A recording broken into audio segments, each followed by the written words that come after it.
Hey, Mark. Thank you so much for coming on. How are you Yeah, doing? thank you for having me. I'm doing all right. How are you doing? I'm doing well as well. Yeah, so as we were talking, I'm launching this new podcast for B2B Playbook, and you're one of the few companies that have launched a successful podcast. Especially last year, I probably listened to almost all of the episodes. Loved this most recent one about your year recap. I loved how detailed it was, how I honest appreciate it that. was. So you probably have some good feedback then on what we can improve too. Yeah.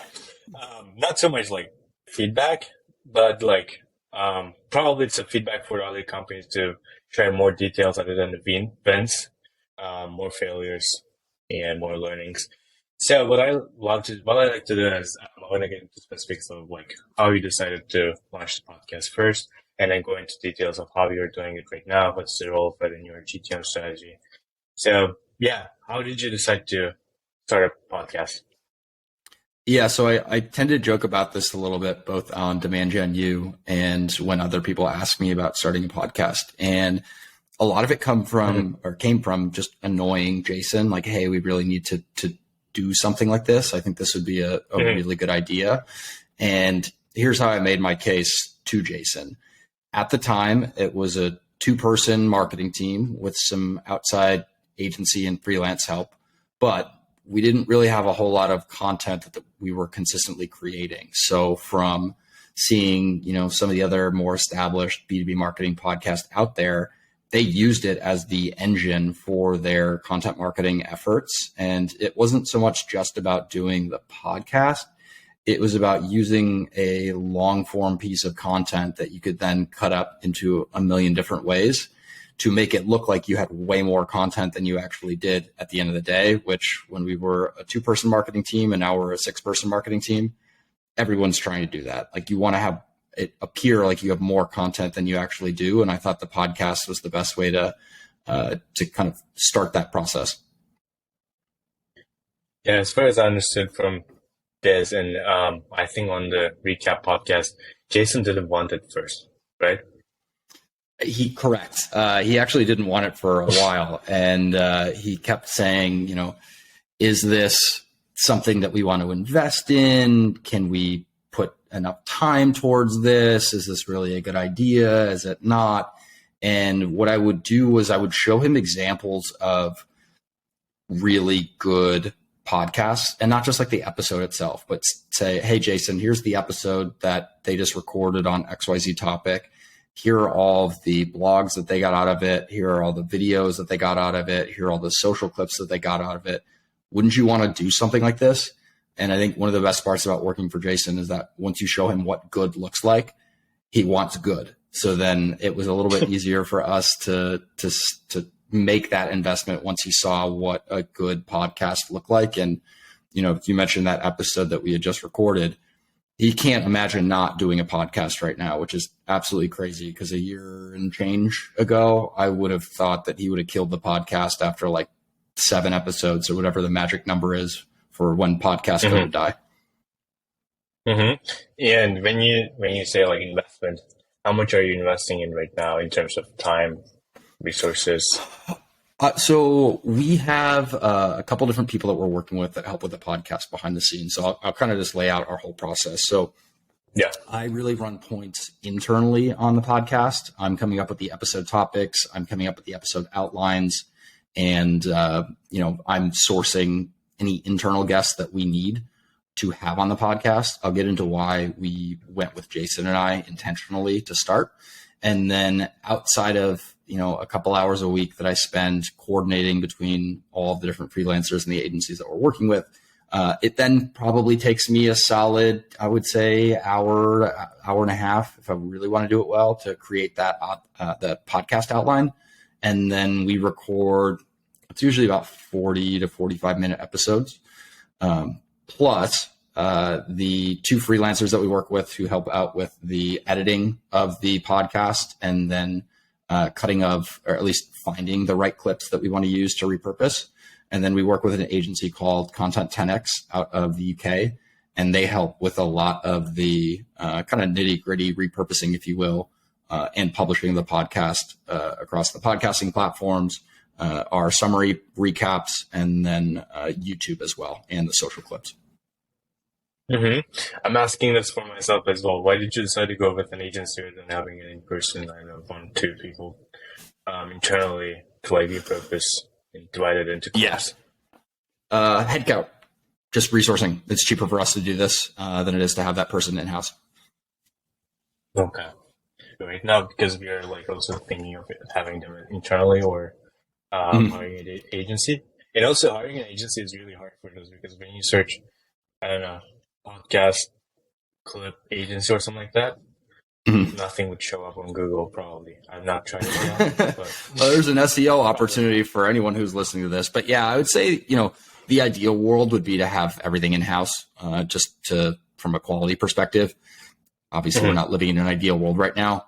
So there are pros and cons to working with an agency on this. But I think based on the constraints that we have right now and the budget that we have, it's kind of the right fit for us at the moment. Mm-hmm. And what's the role of podcasts right now in your GTM strategy? Mm-hmm.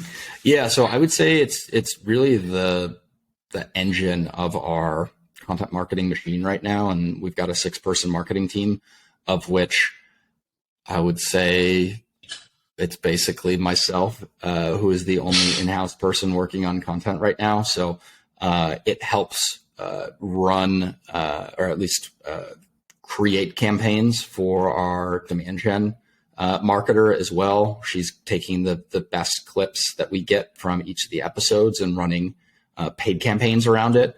And, we set up quite a few different gong trackers to see how often the podcast is coming up in, intro calls, discovery calls. And we were very pleasantly surprised at how often the podcast does come up. So it's hard to measure the ROI of a podcast. I think if anyone tells you that they can, they're probably lying.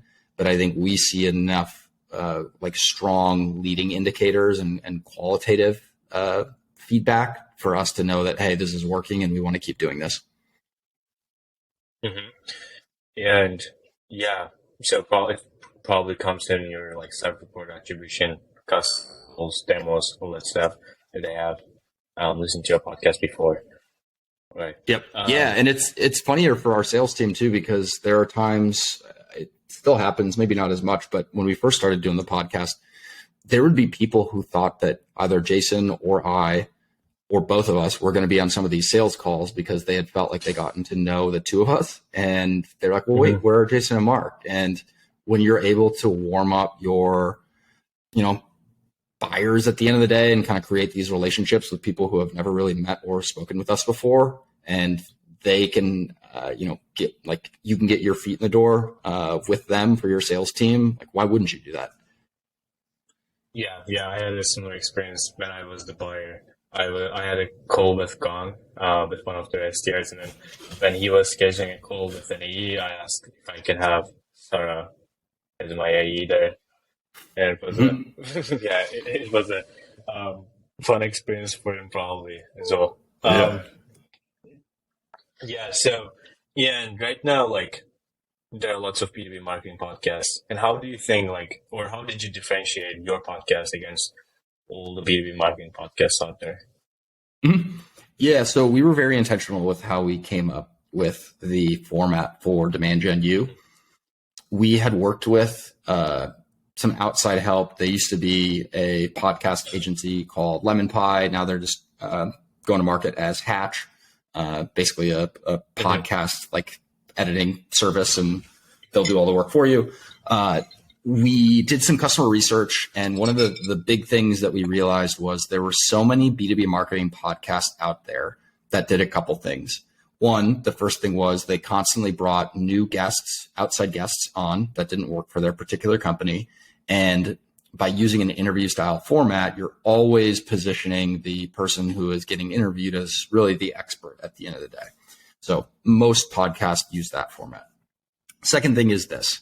They are constantly using I'd say a very broad structure or episode outline. And what that creates is you get a lot of surface level conversations around a bunch of different topics. The desire for us and from the people that we surveyed when coming up with these concepts was they wanted to go deep on a single topic. So for us, there is a single topic for every episode of Demand Gen U for the most part. I would say like at least 90% of the time when we're not doing recap episodes. And we go deep on that one topic. And then the third part was most of the podcasts out there, they were too buttoned up. Everyone, was trying to be like this influencer on LinkedIn and, then wanted to sound smart and, sound overly polished and, look at me. We just wanted to build in public and get people to know Jason and I and some of the other faces at Metadata. So for us, it was kind of a long-term play of building relationships with people at Metadata so that you got to see what we were doing, why we were doing it, and you got to know the people who are helping build out marketing and really the company. Mm-hmm. This also has to do with, I think, you are like creating a new category instead of going into an existing category and positioning yourself as the best experts in marketing probably would help creating a new and defining a new category as well. Because if you were to go with, I don't know, like sales tech, and not the marketing list for the B2B, it would probably make less sense. And also what I'm doing is I'm like interviewing right now, and when I reach, I don't know, 15, 20 episodes, and I have some solo episodes recorded, and with the people that work for HockeySack, I'm going to start launching them as well. I think there is a balance there too.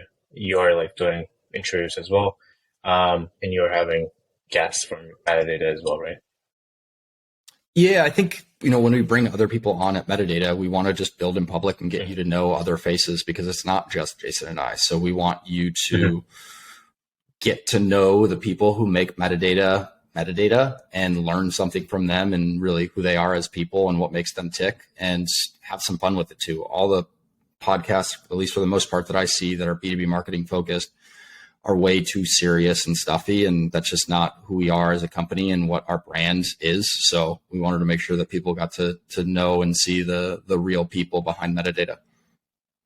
Mm-hmm. And if you were to start it from scratch today, what would you do different? Very interesting question. So if I were to do it today, what would I do differently? So there was a concept that we had come up with that would have required way more work to do every single week. And I think that's why we didn't go with that concept. But it's going a little bit heavier on the production side of things and almost doing like an NPR style, like narrative format podcast. That would be really cool because I don't see many B2B marketing podcasts out there that do it. So whoever listens to this, if you want to borrow that idea from me, go do it and let me know what the name of your podcast is going to be. But I think that would be a really cool way to stand out. Mm-hmm. I think How to Win is doing something similar. There are like breaks. That would probably be the closest example to how we were thinking about it. And Pep's got a great podcast too. I love listening to that. Yeah. And when you said you were like trying to convince Jason and you showed some examples of successful B2B marketing podcasts, do you remember any one of those, or what are some like successful B2B podcasts that you listen to? Well, yeah, I mean, to be honest, I haven't really listened to many marketing podcasts since we started our own because it's too much marketing for me. But I think in the early days of Dave Gerhardt's podcast at Drift, Seeking Wisdom with him and David Cancel, that was one of those examples that I shared with him and showed some of the older episodes too. And then everything that he's doing with Exit 5 has been great. And then, every now and then I come across an interview style podcast where I want to listen to because I've never heard that person talk before. But those are probably the two examples that I shared with him from the start.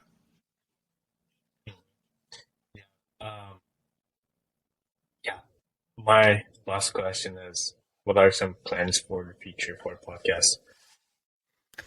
Yeah, so we're trying. It's a great question because it's something that we're thinking through right now. And I think what we're trying to do is we're trying to rethink through everything that we're doing right now. So what do we need to keep doing? What do we need to stop doing? What do we need to start doing? And I think for us, we published the long form video on our YouTube channel. We published these, summary recap pages on our website, and, everyone's trying to figure out what to do with YouTube Shorts. And I think for us, we're probably going to try and do more than we're currently doing right now when it comes to the video side of things for Demand Gen U.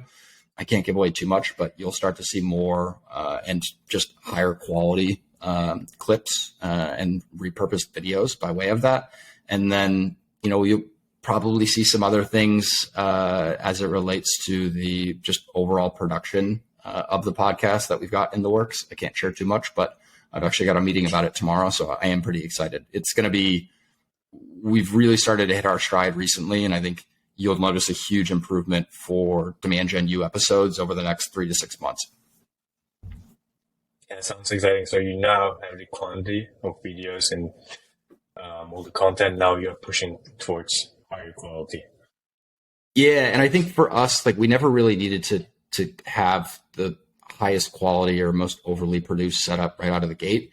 And it's not to say that you still need that down the line, but I think we've figured out what works for us and maybe doesn't work as well for us. And I think we want to start to double down on some of those things. And everyone keeps talking about video and TikTok style videos and YouTube Shorts. And I think that's where we see the future. So you'll definitely see more of that from Demand Gen U in 2023. Yeah. Thank you. Thank you so much, Mark. It was awesome for me and probably will be for the audience as well. Thank you so much for sharing everything. Yeah. Thank you for having me. I appreciate it.